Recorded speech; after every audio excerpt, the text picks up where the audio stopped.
In this video, I'm going to go through the information in our transformations chapter. We'll begin by just going over some basic mathematics about raising a variable to a power. So in this overhead, we've got a variable x, and we're going to raise it to a power called lambda.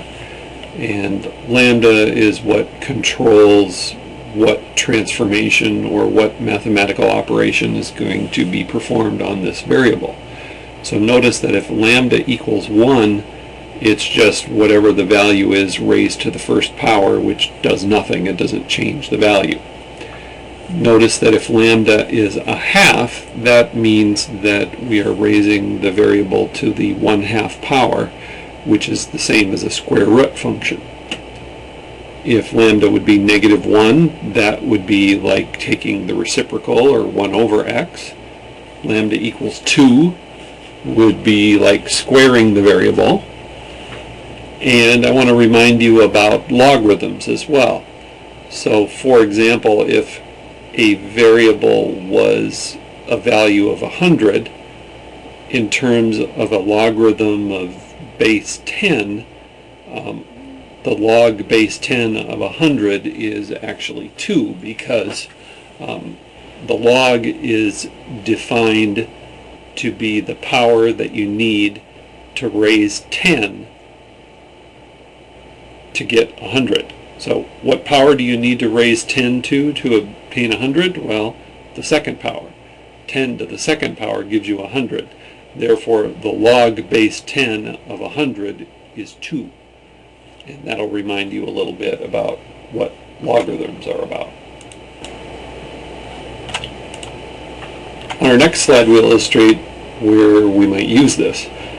I've got the brain weight of a bunch of animals on the vertical axis, and I've got the body weight of those animals in kilograms on the horizontal axis.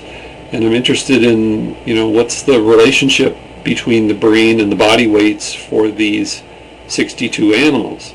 And it's really hard to tell from this diagram, because most of the animals we're studying are sort of small or moderately small animals, and so they're all clustered down here at small body weight, and it's really hard to tell what the relationship is between brain and body weight. However, notice that if we take the logarithms of brain weight and body weight and plot those, we get a very nice straight linear pattern. And this is just a re-expression of the scale of body weight and the scale of brain weight. All we've done is changed the scale of measurement. The animal that had the biggest body weight still has the biggest log body weight. The animal with the smallest log body weight is still the one that had the smallest body weight. And so the ordering of the values in the animals is still the same. It's just the spacing is a little bit different. And I just want you to get the idea that this spacing, or this scaling, or the scale of measurement is really not crucial. I don't think it's really terribly important that the body weight was measured in kilograms as opposed to being measured in pounds, or some other scale that measures weight. It really doesn't matter whether temperature is measured in degrees Celsius or degrees Fahrenheit. Hot is still hot. Bigger values mean warmer temperatures. And the scale of measurement is a little bit arbitrary. And so I don't want you to think that we are manipulating the data in some sort of improper fashion. All we're doing is changing the scale to reveal more information about a relationship. This overhead talks about a family, or a method for thinking about transformations and changing the scales of measurement. And as we have talked before, the parameter lambda controls the transformation that we're talking about. We usually think about transformations that will range in value from -2 to +2. And we typically don't think about transforms that are outside of that range. Remembering, of course, that positive 2 means that you're squaring the variable.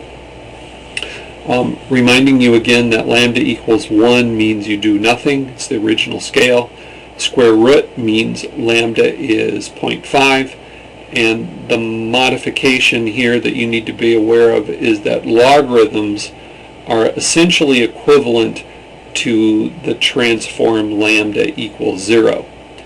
Now, as the last bullet points out, a transform designated with a 0 is not literally raising a data value to the power of 0, because that would always just give a value of 1. But it is a conceptual idea that lambda equals 0 signifies the logarithmic transformation. We'll talk more about that later. Here are some general guidance and rules of thumb for thinking about changing scales and doing transforms. The first one is called the log rule.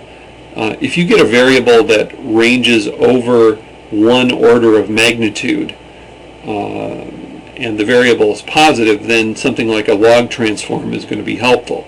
Order of magnitude would mean you have some data values that are 5 and 6 and 10, 12, 13, and then other ones that are way over 100.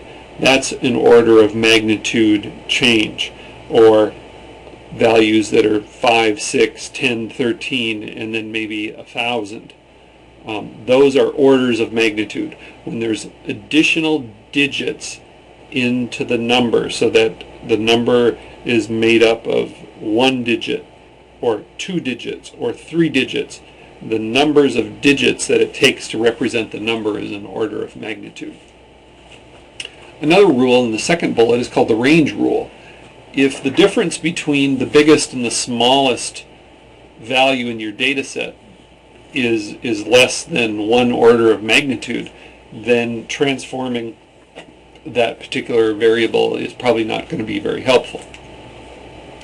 Skewed right data are typically made more symmetric by decreasing the power of lambda, and skewed left data are made more symmetric and bell-shaped by increasing the power of lambda.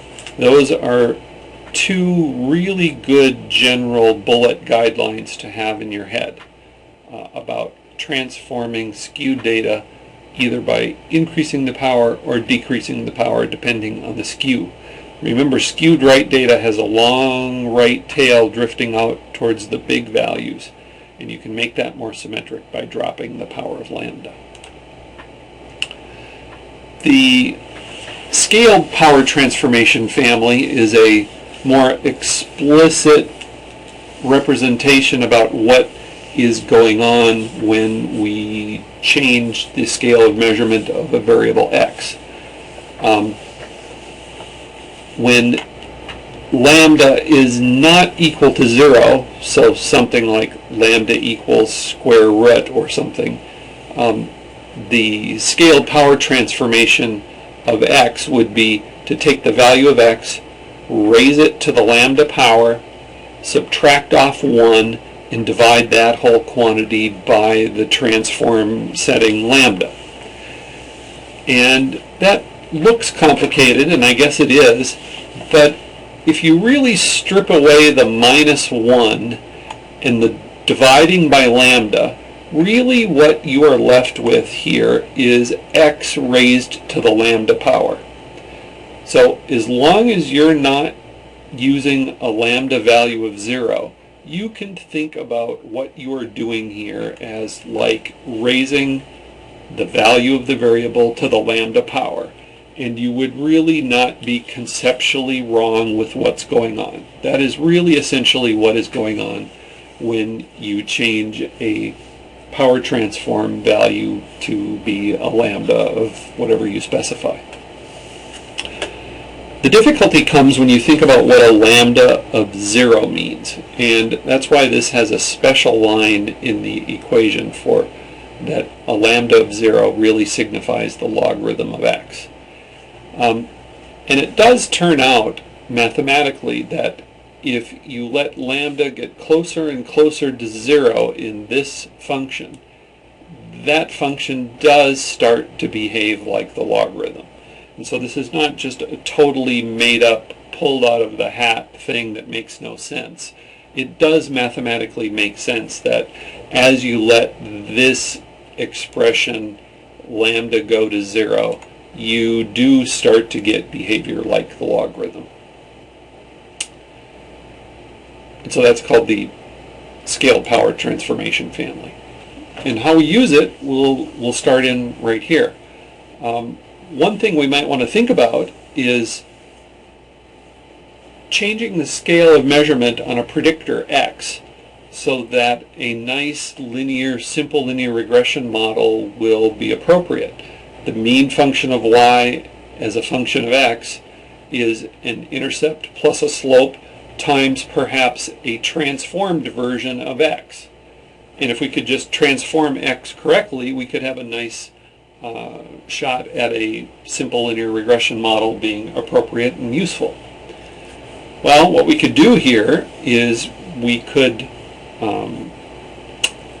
make different choices for lambda and compute the residual sums of squares for each of our choices and just pick the choice that gives the smallest residual sums of squares. That would be a choice for lambda transform that would be a good choice, making this model have small residuals, which is always a good thing. We tend to choose lambdas from common sets of choices, like -1, -1/2, 0, 1/3, 1/2, 1. We usually don't pick choices of lambda apart from typical values that are like those in this range. For example, we really would never specify a lambda of 0.57, for example.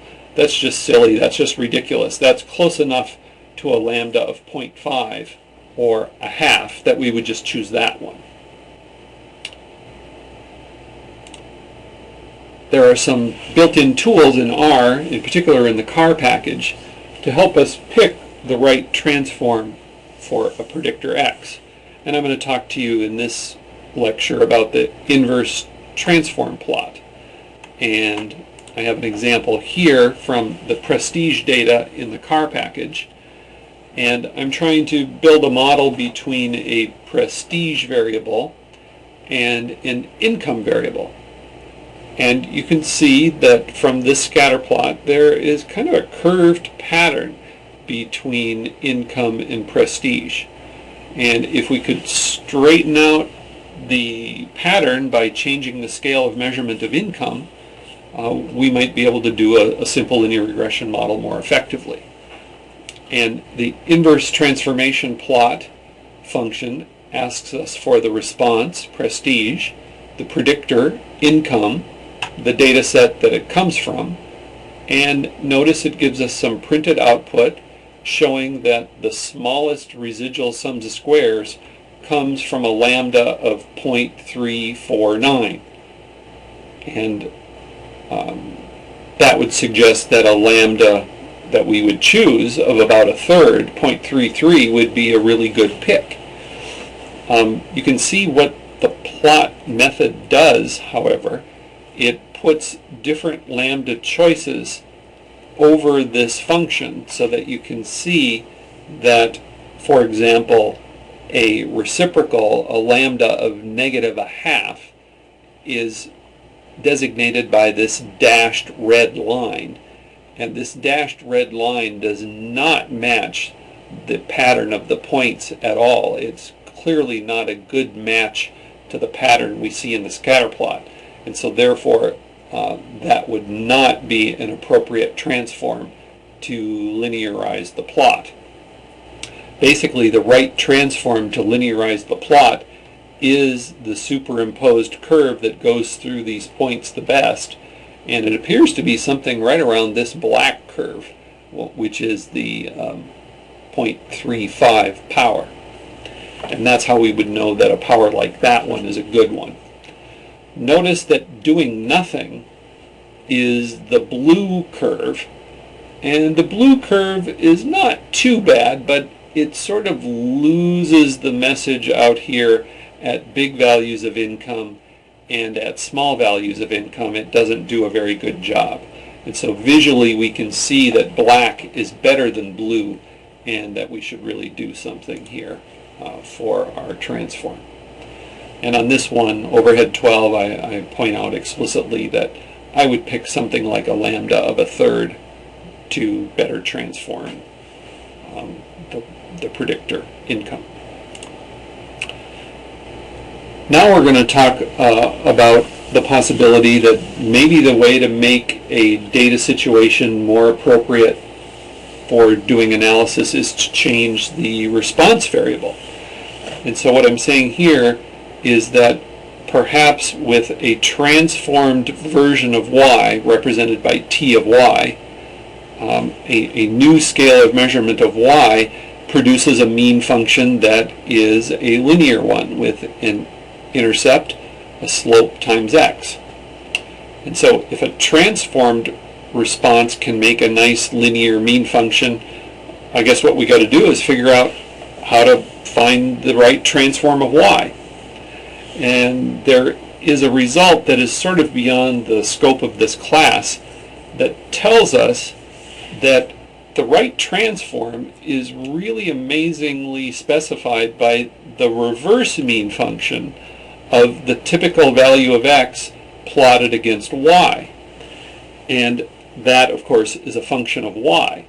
And so, in other words, like plot x on the vertical axis and have y on the horizontal, and the pattern that you see in that plot is in fact the function of y that is the right thing to do.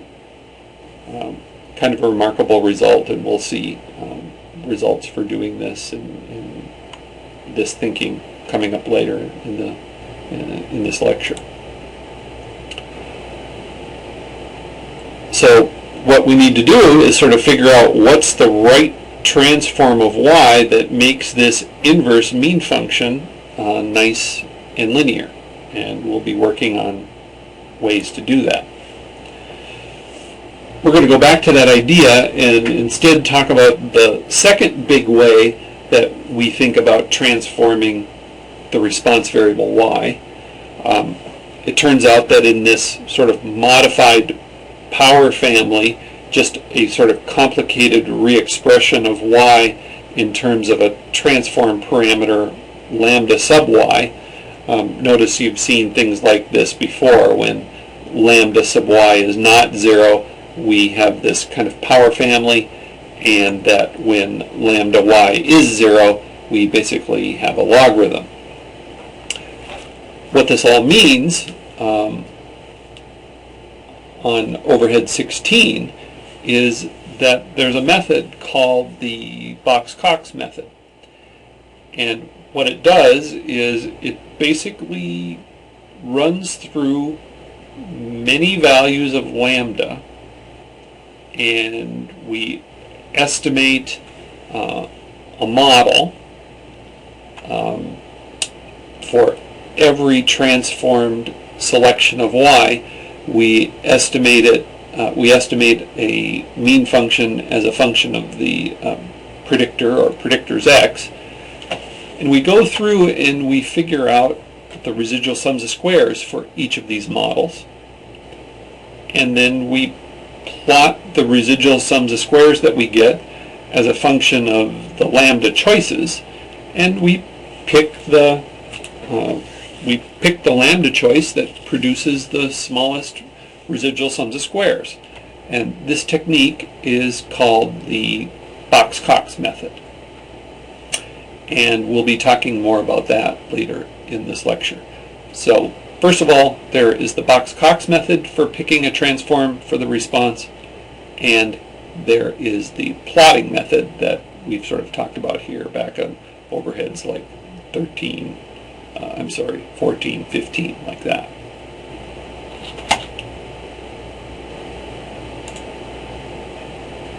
We'll finish this video in the next part.